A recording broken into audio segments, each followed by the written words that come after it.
Chapter resistance training, programming and progressions. ठीक है, हमारा कोर्स है S CPT, American council on exercise certified personal trainer. जो लोग किसी भी लिंक के माध्यम से जुड़े हैं इस वीडियो में, तो वो प्लेलिस्ट चेक कर सकते हैं। ठीक है, पहले वीडियो से चेक करेंगे तो काफी हद तक क्लियर हो जाएगा। ठीक है, हमारा टॉपिक है आज का factor influencing strength gain and hypertrophy. मतलब कौन कौन से फैक्टर्स हैं जो किसको इन्फ्लुएंस करते हैं, स्ट्रेंथ गेन को और हाइपरट्रॉफी को। ठीक है, इसमें 6 पॉइंट हमारा है, अब तक हमने 5 कर लिए हैं। ठीक है, 6 पॉइंट हमारा टेंडन इंसर्जन। अब पहले देख लेते हैं टेंडन क्या है। टेंडन क्या है? टेंडन एक कनेक्टिव टिश्यू है। ठीक है, या आप बोल सकते हो टेंडन मसल्स और बोन के बीच वाला पार्ट है। ठीक है, या आप बोल सकते हो कि टेंडन जो है मसल्स और बोन को आपस में जोड़ के रखता है। ठीक है, तो टेंडन इंसर्जन क्या है? टेंडन मैंने बताया, टेंडन क्या है? टेंडन मसल्स और बोन के बीच वाला पार्ट है, ये कनेक्टिव टिश्यू में आता है। ठीक है, इंसर्जन क्या है? इंसर्जन को समझते हैं कि एक हमारा मसल्स का लेंथ होता है। ठीक है, मसल्स का लेंथ होता है, एक पॉइंट होता है मसल्स में, एक जगह होती है जैसे बोलते हैं ओरिजिन। दूसरा पॉइंट होता है इंसर्जन। तो हमेशा जो है जब भी हम मूवमेंट करते हैं, तो जब मूवमेंट करते हैं तो मसल कंट्रैक्ट होता है। मसल कंट्रैक्शन का मतलब है मसल्स की लेंथ का छोटा होना। ठीक है, जब हम कंट्रैक्ट करते हैं तो मसल्स की लेंथ क्या होती है? वो छोटी होती है। मसल्स को इस तरह समझ सकते हैं जैसे इलास्टिक है ना, इलास्टिक अगर शॉर्टनिंग होगी तो क्या हुआ? वो कंट्रैक्शन हो गया। तो हमेशा जब मसल्स कंट्रैक्ट होता है तो इंसर्जन वाला पॉइंट जो है वो हमेशा ओरिजिन की तरफ मूव होता है। ठीक है, एग्जांपल के लिए देख लो, जैसे ये मेरा बाइसेप्स है, तो आप देखोगे यहां पर रेडियो और उल्नर जॉइंट पे क्या ना मेरा बाइसेप्स लगा हुआ है। ये पार्ट कौन सा है? बाइसेप्स ब्रैकियाई। तो क्या होगा, जब मैं कॉन्ट्रैक्ट करूंगा तो ये पॉइंट कहां ऊपर की तरफ मूव होगा? तो ये इंसर्जन वाला पॉइंट क्या करेगा? इंसर्जन वाला पॉइंट ओरिजिन की तरफ मूव करता है। तो जब इंसर्जन वाला पॉइंट ओरिजिन की तरफ मूव करता है तो क्या होती है? मसल्स कॉन्ट्रैक्ट होता है और मसल्स की लेंथ क्या होती है? छोटी होती है। तो मैंने बताया, टेंडन बता दिया, इंसर्जन बता दिया। अब ये किस तरह से इन्फ्लुएंस करता है स्ट्रेंथ गेन को और हाइपरट्रॉफी को।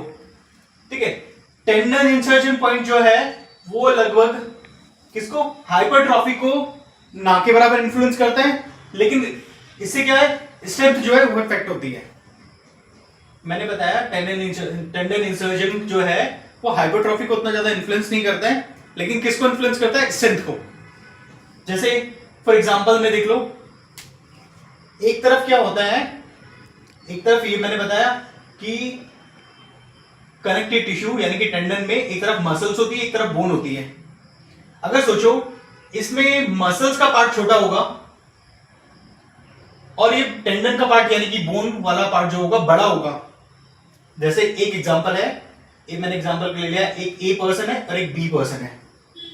ए पर्सन के पास में क्या है? इन दोनों के पास जो है स्ट्रेंथ सेम है। ए के पास क्या है? ए के पास है इसका मसल बेली जो है शॉर्ट है, यानी कि जो कनेक्टिव टिश्यू में 3 पार्ट्स होते हैं, कनेक्टिव टिश्यू में यानी कि टेंडन में 3 पार्ट होते हैं। एक होता है मसल्स होता है, बीच में कनेक्टिव टिश्यू हो गया जिसे टेंडन बोलते हैं, और तीसरा हो गया बोन। तो मैंने बताया इन तीनों पार्ट में क्या है? मसल बेली जो है यानी कि मसल्स का ये वाला पार्ट देखोगे आप, जो पंप होके ये छोटा सा पार्ट बनता है। ठीक है, अगर ये पार्ट शॉर्ट है एक ए के पास में, और क्या है? टेंडन क्या है? लॉन्ग है। दूसरा बी है, उसका क्या है? उसका जो मसल बेली है यानी कि ये वाला पार्ट है मसल बेली वाला, इस तरह देख सकते हैं, मसल बेली वाला पार्ट क्या है? बड़ा है, और टेंडन क्या है? छोटा है। ठीक है, अब देखो जिस पर्सन के पास यानी कि ए पर्सन के पास क्या था? मसल बेली छोटा है और लॉन्ग टेंडन है। इसका मतलब क्या है? इसके पास मसल बेली छोटा होने का मतलब क्या है? Less muscles. लेस मसल्स का मतलब क्या है? इसके पास कम पोटेंशियल है साइज को और स्ट्रेंथ को डेवलप करने की। और जो दूसरा बी पर्सन है, बी पर्सन के पास क्या है? इसका मसल बेली वाला पार्ट ज्यादा है। ठीक है, मसल बेली वाला पार्ट ज्यादा है और बोन और टेंडन वाला पार्ट क्या है? वो कम है। इसका मतलब क्या है? मोर मसल्स मास का मतलब क्या है? मोर मसल्स मास का मतलब है कि उसके पास ज्यादा पोटेंशियल है क्या डेवलप करने के लिए? साइज और स्ट्रेंथ। ठीक है, तो इस तरह से टेंडन इंसर्जन जो है वो स्ट्रेंथ गेन को अफेक्ट करता है। ठीक है, नेक्स्ट फैक्टर है जो स्ट्रेंथ गेन को और हाइपरट्रॉफी को इन्फ्लुएंस करता है, वो है मसल लेंथ। बिल्कुल सेम उसी की तरह है जैसे मैंने भी बताया था, क्या टेंडन इंसर्जन पॉइंट जो बताया था। जिन लोगों का लॉन्ग मसल्स होगा, ठीक है, लॉन्ग मसल्स का मतलब क्या है? लॉन्ग मसल्स का मतलब है कि उन लोगों के पास ज्यादा पोटेंशियल है किसके लिए? कि वो साइज और स्ट्रेंथ को डेवलप कर सके।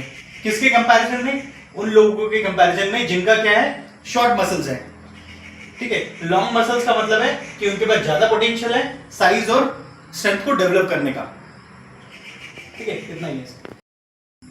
Hello, chapter resistance training, programming and progression. हम कर रहे थे factors influencing strength gain and hypertrophy. मतलब कौन कौन से फैक्टर्स हैं जो किसको इन्फ्लुएंस करते हैं? स्ट्रेंथ गेन को और हाइपरट्रॉफी को। ठीक है, ये चल रहा है हमारा 6th। ठीक है, 6th फैक्टर कौन सा है? ये है मसल फाइबर टाइप। ठीक है, अब मसल फाइबर टाइप क्या होते हैं? मसल फाइबर टाइप दो टाइप के होते हैं। एक होता है स्लो ट्विच फाइबर, या आप बोल सकते हैं slow Twitch muscle fibre, number 1। दूसरे होते हैं फास्ट ट्विच मसल फाइबर। ठीक है, इसे टाइप 1 मसल फाइबर भी बोलते हैं, और जो फास्ट ट्विच मसल फाइबर होते हैं उनको टाइप 2 भी बोलते हैं। ठीक है, एक एक करके देख लेते हैं। ये है स्लो ट्विच मसल फाइबर जो है, ये क्या होते हैं? ये इंड्योरेंस बेस्ड मसल फाइबर होते हैं, यानी कि जो क्या प्रोवाइड करते हैं? इंड्योरेंस प्रोवाइड करते हैं। जैसे कि मैं बहुत देर तक खड़ा हूं, मैं वॉक करूंगा, ठीक है, तो जो भी यहां पर जिसकी वजह से मैं वॉक कर पा रहा हूं या जिसकी वजह से मैं खड़ा हूं या मैंने एक पोस्चर मेंटेन किया है, वो किसकी वजह से किया है? वो किया मैंने स्लो ट्विच मसल फाइबर की वजह से। ठीक है, दूसरी तरफ फास्ट ट्विच मसल फाइबर जो होते हैं ये क्या प्रोवाइड करते हैं? ये स्ट्रेंथ और पावर एक्टिविटीज, यानी कि इनकी वजह से क्या होता है? आप स्ट्रेंथ ट्रेनिंग कर सकते हैं या कोई भी एक्टिविटी ऐसे कर सकते हैं जिसमें स्ट्रेंथ की रिक्वायरमेंट हो, और दूसरा पावर एक्टिविटीज कर सकते हैं। यानी कि आप बोल सकते हो कि जो भी पावर एक्टिविटीज होती है या स्ट्रेंथ बेस्ड परफॉर्मेंस जो होती है वो किस पे डिपेंडेंट होती है? वो फास्ट ट्विच मसल्स फाइबर की वजह से होती है। ठीक है, सेकंड क्या है इसका? स्लो ट्विच मसल फाइबर का कलर कैसे होता है? इसका कलर होता है रेड। अब रेड क्यों होता है? क्योंकि जो ये मसल फाइबर होते हैं जिन्हें स्लो ट्विच मसल फाइबर बोलते हैं, ये रेड कलर के इसलिए होते हैं क्योंकि इसमें मायोग्लोबिन कंसंट्रेशन बहुत ज्यादा होती है। ठीक है, मायोग्लोबिन कंसंट्रेशन क्या होती है? बहुत ज्यादा होती है। मायोग्लोबिन क्या है? मायोग्लोबिन जो है एक तरह से आयरन रिच क्या है? प्रोटीन है। ठीक है, ये कहां होता है? ये आपके मसल्स में होता है, यानी कि स्केलेटल मसल्स में होता है और हार्ट मसल्स में होता है। इसका काम क्या होता है? इसका काम होता है ऑक्सीजन को बाइंड करना। ठीक है, क्या करना है इसका काम? ऑक्सीजन को बाइंड करना। तो जो रेड होता है ये muscle fibre, slow Twitch muscle fibre red जो होते हैं वो किसकी वजह से होता है? वो होता है आपका मायोग्लोबिन कंसंट्रेशन की वजह से। और मायोग्लोबिन कंसंट्रेशन क्या है? ये आयरन रिच प्रोटीन है। इसका काम क्या है? इसका काम है ऑक्सीजन को बाइंड करना। ठीक है, ऑक्सीजन को बाइंड करके कहां तक ले जाना? मसल सेल्स के लेवल तक का। ठीक है, दूसरा है फास्ट ट्विच मसल फाइबर भी दो टाइप के होते हैं। एक होता है टाइप ए और एक होता है टाइप बी। ठीक है, टाइप ए मसल फाइबर का कलर जो होता है ये थोड़ा व्हाइट और रेड कलर का होता है, यानी कि इस पे मायोग्लोबिन कंसंट्रेशन जो होती है वो लैक करती है, लेकिन बिल्कुल कम नहीं होती है। ठीक है, और टाइप 2 मसल्स फाइबर जो है, यानी कि दूसरा टाइप इसका किसका? इसको बोलते हैं टाइप बी या टाइप एक्स। ठीक है, इसका कलर कैसा होता है? इनके मसल्स फाइबर का कलर होता है व्हाइट। ठीक है, यहां पर जो मायोग्लोबिन कंसंट्रेशन होती है वो बिल्कुल ना के बराबर होती है, इसलिए इसका कलर कैसा होता है? इसका कलर व्हाइट होता है। देखो, तीसरा जो है स्लो ट्विच मसल फाइबर जो है वो किसको सपोर्ट करते हैं? कौन से एनर्जी सिस्टम को सपोर्ट करते हैं? वो करते हैं ऑक्सीडेटिव को। ऑक्सीडेटिव एनर्जी सिस्टम को सपोर्ट करते हैं। यानी कि जो भी एनर्जी प्रोडक्शन होगा इन मसल फाइबर्स में वो किसकी वजह से होगा? With the help of oxygen. यानी कि इसमें जो भी एनर्जी प्रोडक्शन होगा वो किसकी वजह से होता है? यहाँ पर ऑक्सीजन की रिक्वायरमेंट होती है, यानी कि ऑक्सीजन की मदद से क्या होता है? एनर्जी प्रोड्यूस होता है, यानी कि एटीपी बनाती है बॉडी। और एटीपी आपको पता है एटीपी क्या है? हमारी एनर्जी करेंसी है। जो भी एक्टिविटी हम परफॉर्म करते हैं वो किसकी वजह से परफॉर्म करते हैं? एनर्जी की वजह से, यानी कि एटीपी की वजह से। ठीक है, यहां पर फास्ट ट्विच मसल्स फाइबर को जो एनर्जी सिस्टम सपोर्ट करता है वो करता है ग्लाइकोलाइटिक। ठीक है, ग्लाइकोलाइटिक क्यों? क्योंकि ग्लाइकोलाइटिक यहां पर क्या है? यहां पर जो भी परफॉर्मेंस होती है वो स्ट्रेंथ बेस्ड और पावर एक्टिविटीज होती है। ठीक है, तो यहां पर क्या होती है? बॉडी को एनर्जी बहुत जल्दी जल्दी चाहिए होती है और बहुत ज्यादा उसमें चाहिए होती है। तो इसलिए ग्लाइकोलाइटिक जो एनर्जी प्रोडक्शन है वो किसको सपोर्ट करता है? वो सपोर्ट करता है आपके फास्ट ट्विच मसल्स फाइबर को। आगे है टाइप ए, यानी कि स्लो ट्विच मसल्स फाइबर के पास क्या होती है? इनके पास पोटेंशियल होती है हाइपरट्रॉफी की कंपैरेटिवली कम। यानी कि इनमें जो हाइपरट्रॉफी होती है वो फास्ट ट्विच मसल्स फाइबर के कंपैरिजन में कम होती है, या पोटेंशियल इसमें कम होती है। अब एक चीज और है, जब कोई भी परफॉर्मर इंड्योरेंस बेस्ड या रेजिस्टेंस ट्रेनिंग प्रोग्राम करता है तो यहां पर क्या होता है? एक रिस्पॉन्ड में क्या होता है? बॉडी कैसे रिस्पॉन्ड करती है? कुछ इसके जो येलो मसल्स फाइबर जो होते हैं जो क्या प्रोवाइड करते हैं? पावर एक्टिविटी या स्ट्रेंथ प्रोवाइड करते हैं, वो शिफ्ट होते हैं लगभग 10%। किसमें? टाइप ए में। ठीक है, एक बार और रिवीजन कर लेते हैं। मैंने बताया हम क्या कर रहे हैं? हम कर रहे हैं कौन कौन से फैक्टर्स ऐसे हैं जो स्ट्रेंथ गेन को और हाइपरट्रॉफी को इन्फ्लुएंस करते हैं। ठीक है, इसमें हम कर रहे हैं सिक्स फैक्टर, यानी कि छठा फैक्टर कौन सा है? वो है मसल फाइबर टाइप। ठीक है, मसल फाइबर टाइप में मैंने बताया मसल फाइबर टाइप दो टाइप के होते हैं। एक होता है टाइप 1 जिसे हम स्लो ट्विच मसल फाइबर बोलते हैं, दूसरे होते हैं फास्ट ट्विच मसल्स फाइबर, यानी कि इसे टाइप 2 बोलते हैं। ठीक है, स्लो ट्विच मसल फाइबर जो होते हैं वो क्या करते हैं? वो काफी हद तक किसको सपोर्ट करते हैं? इंड्योरेंस बेस्ड एक्टिविटीज को। ठीक है, जैसे कि आप खड़े रहते हैं, पोस्चर मेंटेन रहता है, वॉक करना हो गया। ठीक है, और फास्ट ट्विच मसल फाइबर जो होते हैं वो स्ट्रेंथ एक्टिविटी और पावर एक्टिविटीज को क्या करते हैं? सपोर्ट करते हैं। यानी कि जो भी स्ट्रेंथ बेस्ड एक्सरसाइज हो गया या स्ट्रेंथ बेस्ड एक्टिविटीज हो गया या पावर एक्टिविटीज हो गया, उसको परफॉर्म करने के लिए क्या चाहिए होते हैं? फास्ट ट्विच मसल फाइबर चाहिए होते हैं। स्लो ट्विच मसल फाइबर का कलर कैसा होता है? रेड कलर होता है। रेड क्यों होता है? क्योंकि इसमें मायोग्लोबिन कंसंट्रेशन ज्यादा होती है। मायोग्लोबिन क्या है? मायोग्लोबिन एक तरह से क्या है? आयरन रिच प्रोटीन है। इसका काम क्या होता है? इसका काम होता है ऑक्सीजन को बाइंड करना और कहां तक मतलब कहां तक ले जाना? सेलुलर लेवल पे, जहां पर क्या होती है? जहां पर अब एनर्जी प्रोड्यूस होती है। ठीक है, अब मैंने बताया था टाइप 2 यानी कि फास्ट ट्विच मसल फाइबर भी दो टाइप का होता है। एक होता है टाइप ए और एक होता है type B.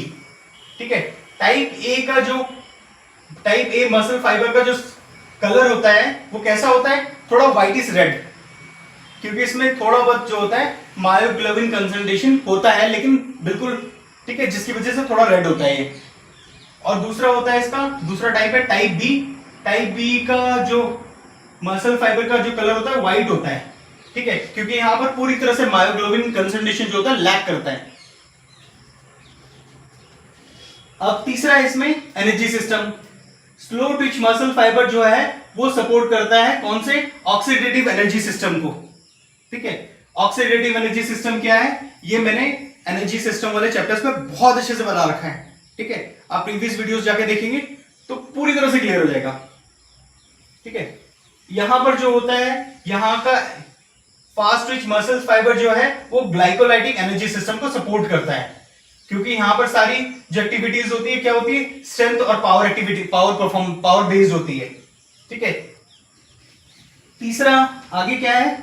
Type 1 muscle fibre, या आपसे बोल सकते हो स्लो ट्विच मसल फाइबर जो है इनमें कम पोटेंशियल होती है हाइपरट्रॉफी की। किसके कंपैरिजन में? फास्ट ट्विच मसल फाइबर के कंपैरिजन में। ठीक है, और एक चीज बहुत इंपॉर्टेंट है इसमें, इसमें क्या है, इंड्योरेंस और रेजिस्टेंस ट्रेनिंग क्या है, ये शिफ्ट करती है। जैसे मैंने बताया था इसमें दो टाइप के हैं, टाइप ए और टाइप बी।